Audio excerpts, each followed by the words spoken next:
Cullen. The spellbook, Contingentiam, she called it. It reacted to both of us. The glyphs, the pages, they lit up when we touched them. But I couldn't read a word of it. Sharael could. And whatever she found in those pages, it shook her. She didn't say what she read, just sat there, silent, turning page after page. I asked once. She didn't answer, so I waited. Eventually, she pointed to a map, La Rose, just north of us. Still didn't say why. Then she told me to touch my glyph again. I did. Nothing happened. She touched hers. Still nothing. Whatever she expected, it didn't work. But she kept watching me, like the answer was written on my face. I could see it. Something in her had changed. Not just worry, doubt, maybe fear.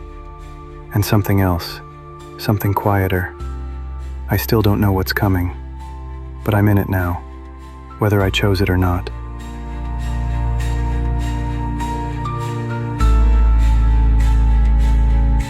You're listening to the Dark Razor Chronicles, Episode 9, The Spellcaster's Burden. I'm your host and author, Mike Carmel. This audio series is powered by 11 Labs voice technology. In today's episode, the deeper truths begin to surface.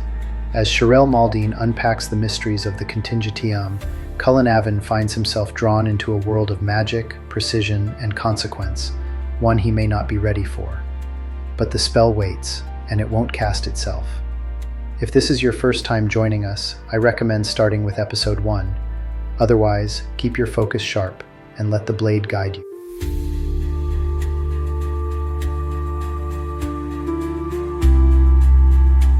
Episode 9. First title: Sharael Maldine.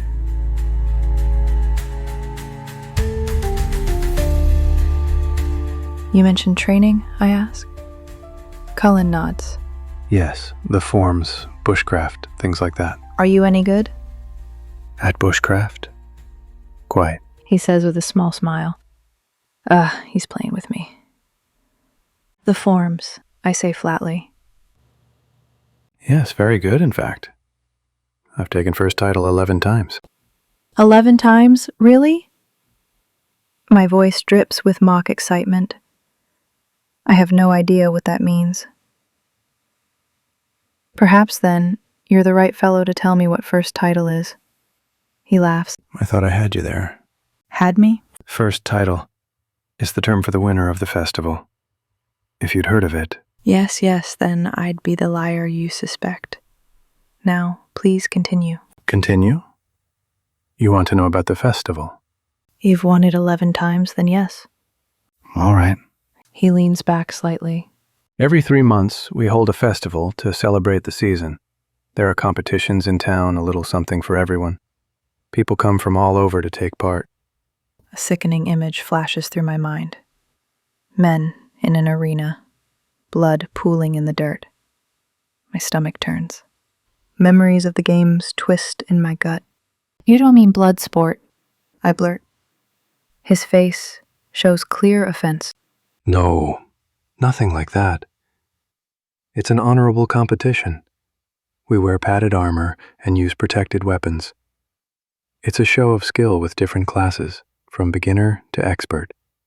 It's as much for those looking to try as it is for those competing.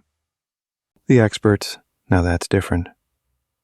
As fun and welcome as the novices are, the masters take it seriously, and each year more of them come. We put on a great show. A show? I feel a rock drop in my stomach. Not actual combat? A show. Entertainment. Tumbling, choreography, acrobatics, anything to make it fun for the crowd. It all plays into the final judgment. Acrobatics? I frown. What do you mean by that? He tilts his head at me. You know, tumblers. Don't you have that where you come from? There's that sarcasm again. I take a breath, steadying myself. And you do well in this, I ask, trying to find something redeeming, Maybe he's not a total loss. As I said, first title 11 times. My father, I don't even know how many times he's won. My mom, at least a half dozen. The Ovens are the family to beat. We founded the competitions, at least that's what people say. We don't perpetuate the rumor, but I think it's true. Trent Oven, Lork's son, was the first to try out the idea. Ah, Trent. That was his name. I knew Lork had a son. The masters, the few still in the field, come from all over to test their skill. Many train with us, and in turn we learn from them. Great Granda was the head chair of Parton for years. No one could beat him. He retired undefeated at 57. Told people it was because he couldn't do it anymore. But really, he just wanted to let someone else win. Head chair? On the town council. Winning isn't just a title, it comes with privileges. Local merchants offer gifts, free meals, things like that. The whole town takes part. Great Grandad thought he could do some good in other ways, so he asked to be on the council. And they let him? Because he won a competition? It's a dumb question. Isn't that how it always works? Conquerors rise to kings. It's the foundation of everything I stand for. Cullen doesn't answer right away. A long silence stretches between us. I watch him cycle through emotions before he finally speaks, his voice touched with sorrow, maybe even reverence. Great Grandad was my best friend as a child. His death was sudden. I'm sorry, though I'm feeling rather sorry about all of this. Acrobatics do not make a worthy consort, nor will it validate the contract. I think he senses my disappointment. I assure you, I'm a good swordsman. He says it as if in defense. I don't mean to brag, but I'm probably the best swordsman on the northern tip. Maybe even all of Van Isle. Goodness, for someone who doesn't mean to brag. His words, northern tip, bring my eyes back to the map. Parton. I flip the page back to Portholus's letter, reading it again. A throb starts in my neck. A pain. A heavy thumping in my chest. Is this guilt? I look at Cullen again. Should I tell him that he is part of this, whether he wants to be or not? I can't. It will change nothing. When I cast the spell, well, I have to trust him. There is no one else.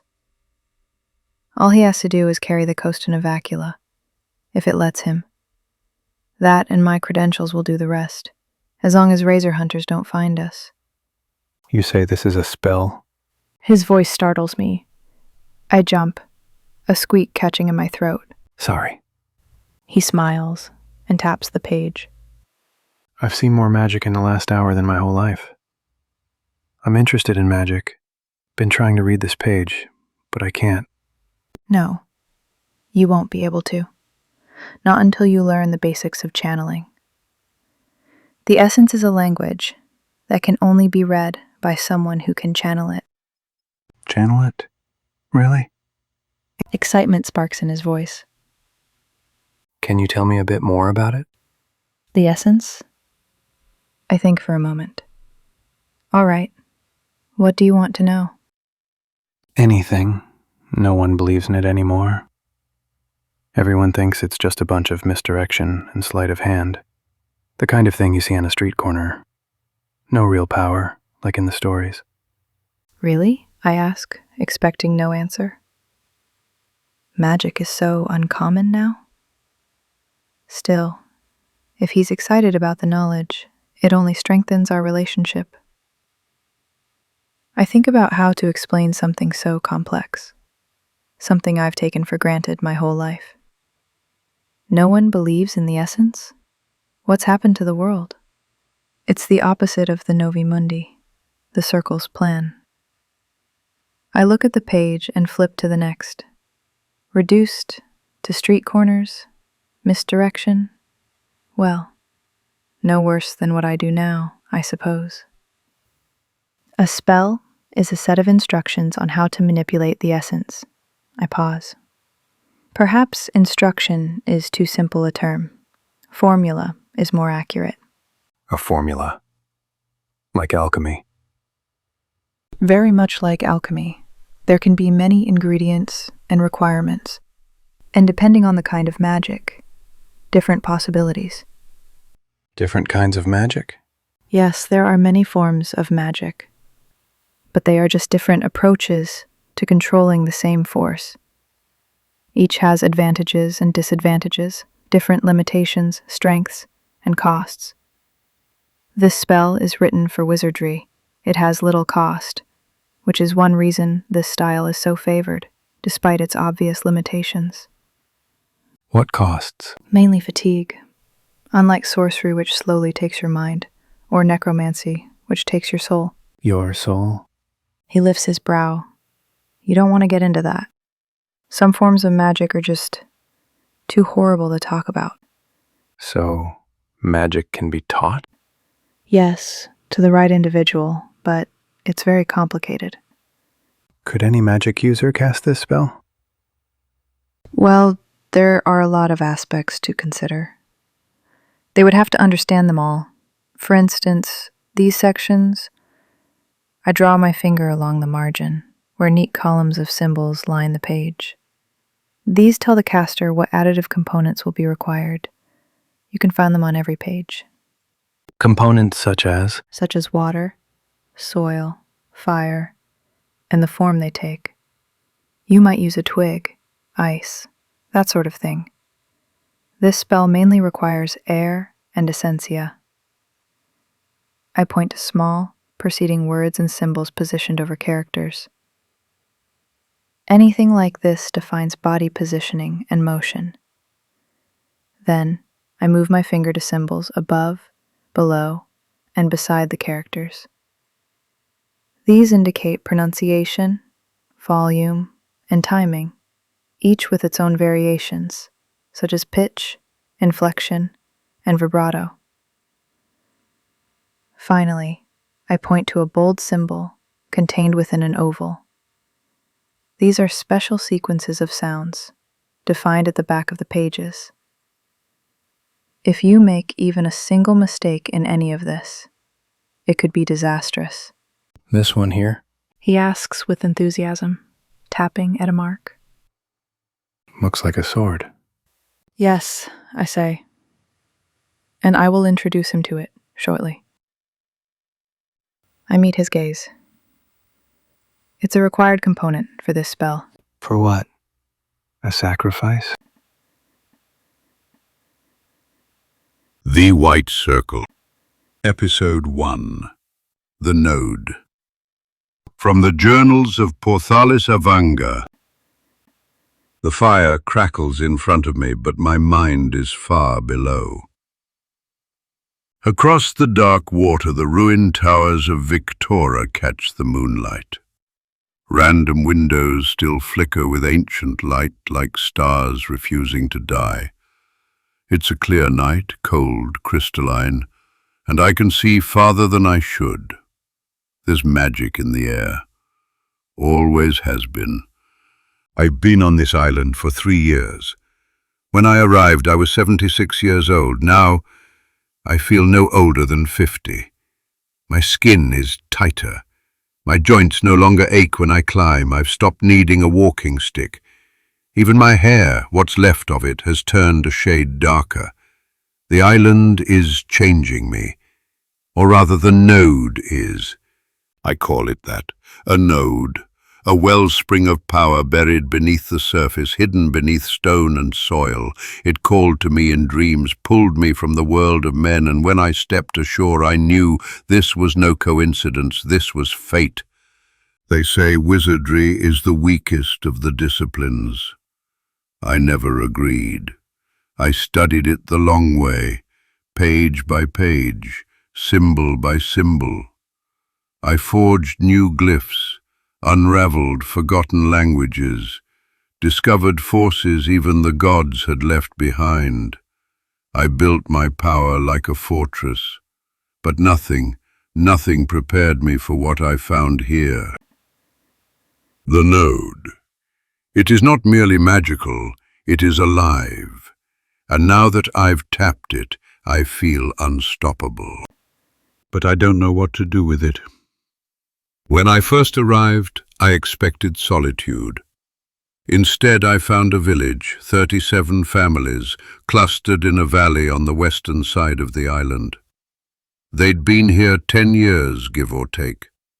Each family housed at least one wizard, all drawn by the same force I felt.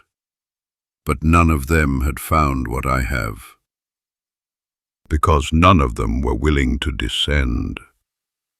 The hatch lies buried 6 paces down, a massive disk of unknown alloy, tiered like a coin stack and thick as a warhorse's torso. When we cleared the dirt away and found the control ring, I almost didn't believe it would work. But it did.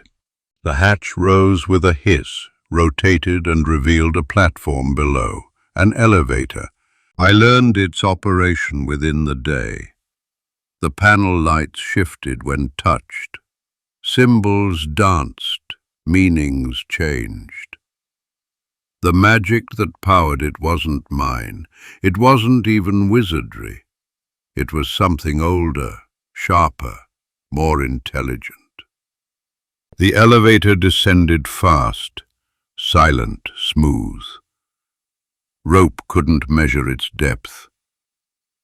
After 30 full counts, it came to rest, and I stepped into a place untouched for an age. The facility is vast, a maze of glass-lit corridors and glowing metal. The walls respond to my movement, brightening as I enter, dimming as I leave, light without flame, knowledge without instruction. It watches me, and everywhere, graph iron, something the dwarves mine, recovered from ruins, reforged into tools, dull and inert. But here it lives. The walls pulse with it, the floors hum with it. Every surface sings like a tuning fork just before it breaks. I wander deeper each day. Yesterday I found the chamber, round, vaulted, 5 sealed beds like petals around the room, long capsules, glass-lidded, sized for human bodies. 4 held monsters, ghouls with pale skin and sunken eyes. They looked like demons in human skin. The 5th held a man, dark-skinned, still, breathing, barely. For 3 weeks I studied the chamber, deciphering its symbols, and then, by accident, I spoke a command.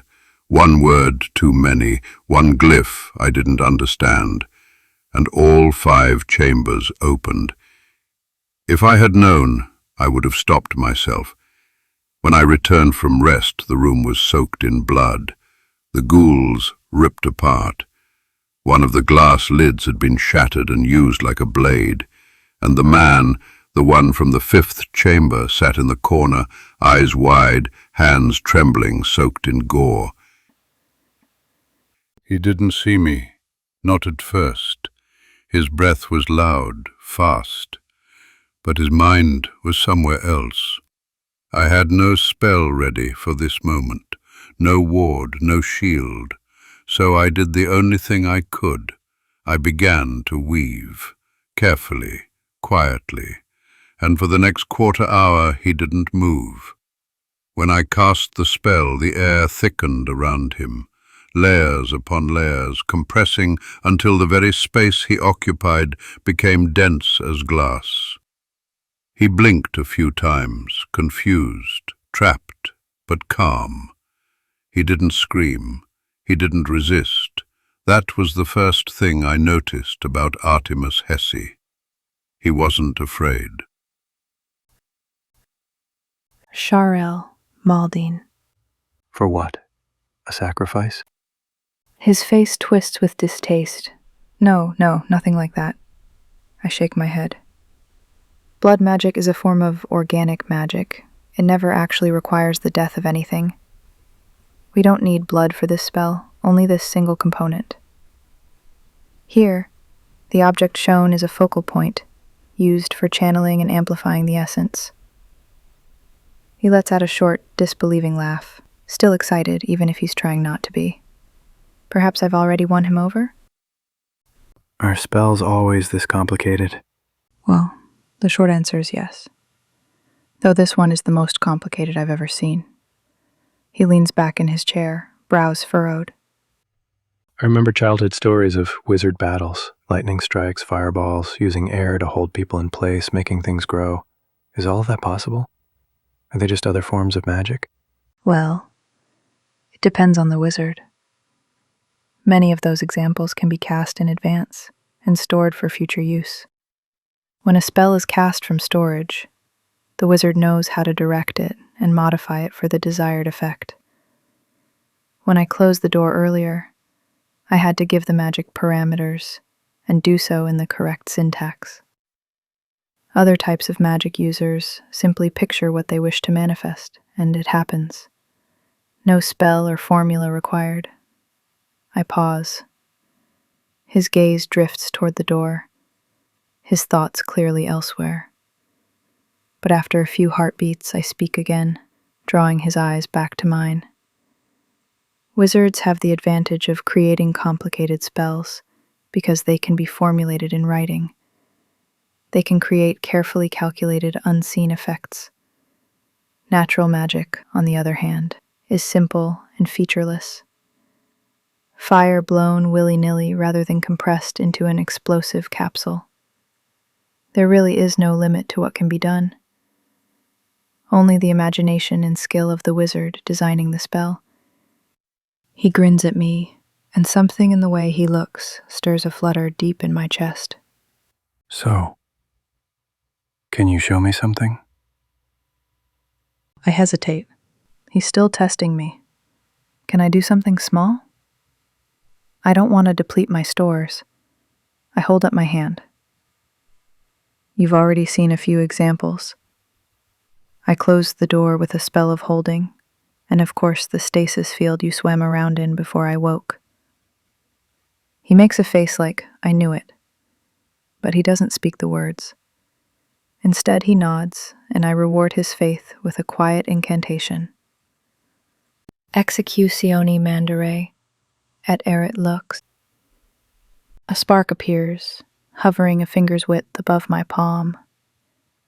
Insubstantial at first, but quickly growing, its radiance overpowering the lanterns. He steps closer, eyes wide, his grin stretching across his face. I giggle despite myself. The spark holds for several deep breaths before I dispel it with a whisper. Depelorant. The light vanishes. Whoa. He breathes. There. Now I will have to prepare a light spell all over again if I want to use it. But thank you for not challenging me.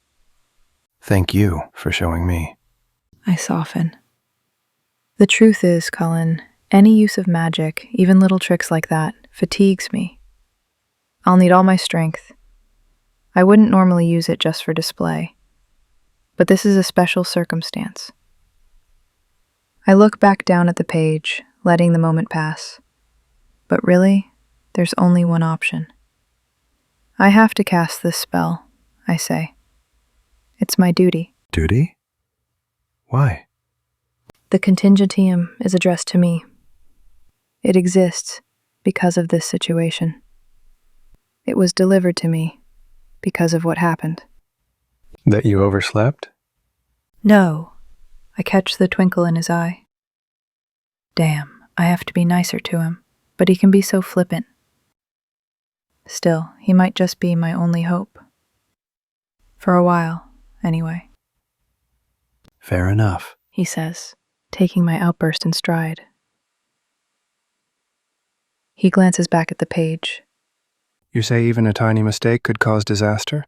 Then how is it possible to cast? Even the best readers can stumble on a word. How does anyone get through all this without making a mistake? Well, there are fail-safes. Spells are divided into modules, and each module into sections. When a section is complete, I perform a simplex simpliciter reprehendo, a basic syntax check. Each section gives a sign that it has been correctly completed, or near correct. Sometimes, near is not good enough, but most of the time, it is. What kind of sign? Is he testing me still, or just genuinely curious? Either way, he's done his job. He's let me breathe again. Let me feel something close to normal, in a moment that feels anything but. I tell him as much, and he smiles, nodding softly. Then I answer him.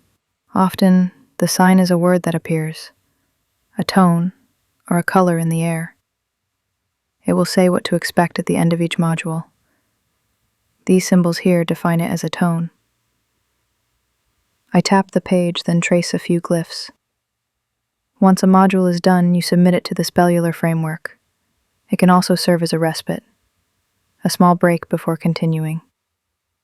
Once your framework is full and all the modules fit into place, the spell performs an integritas reprehendo finalis, a final check for spell integrity.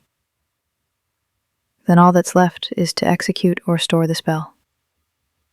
He sits with that, lips slightly parted, mind clearly running through the implications.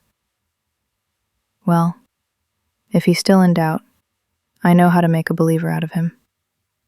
I have to cast this spell. There is no other way. It's keyed to us both. Do I tell him? Let him say goodbye to his family? No. What if they don't allow him to go? They can't stop the magic, but they can stop me from casting it. I'm afraid. I can't simply say, I'm about to change your entire life. Better he figures it out on his own. Or perhaps, when it's already too late. He is about to speak, but I deliberately talk first. Perhaps we should just get to the business of casting the spell. His brown eyes meet mine, and for a long moment, neither of us looks away. My body trembles, but I'm not sure if it's fear or excitement.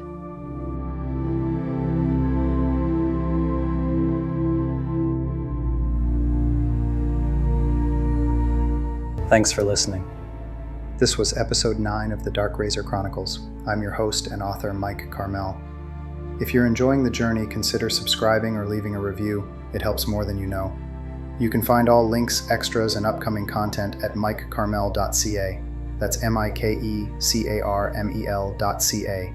And remember, if the blade calls, answer it. If your oath is tested, honor it. If the spell ignites, duck. We'll see you in the next chapter.